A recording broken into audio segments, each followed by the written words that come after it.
So, ganito naman ako lagay ng fly leaf kapag, ano, tawag ito. So, yung size nito is 10 by 8. So, hindi ko pa siya nakat. Ayan, nakita nyo may mga white pa. Pero dahil hindi kasya yung fly leaf natin na pang A4 dito, kasi ito is naka landscape. So, yung ginagawa ko, ayan, A4 size ito ha. So, yung fly leaf, dinikitan ko pa rin ng sticker. Tapos, ayan, finold ko siya and lalagyan ko siya ng, glue dito. Didikit natin siya. Ayan. Para ganyan siya. So, didikit muna natin. Ayan, ito yung finold ko. So, ito yung ididikit natin. And, syempre, gamit pa rin natin itong ating B7000 na glue.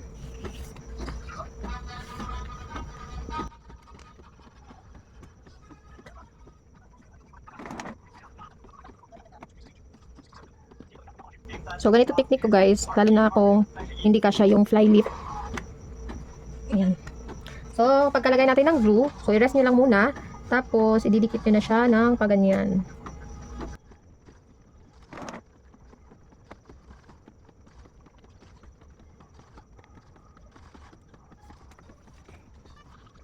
So, ipantay nyo lang para mamaya kapag nag-cut tayo, wala tayong problema.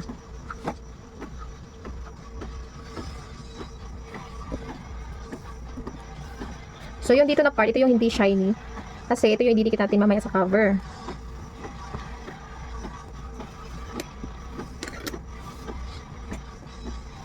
Ayan. So, bali ganito yung magiging itsura dito sa loob.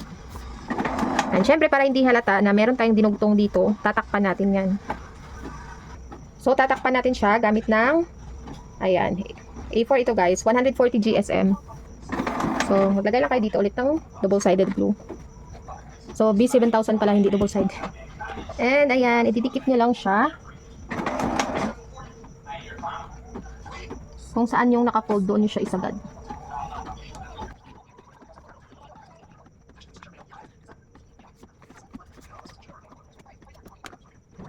So, kung meron kayong tela, mas maganda. Yan yung ipanghagod nyo. Ayan. Bali, ganito na siya. Ayan. Siyempre, i-rest na muna natin.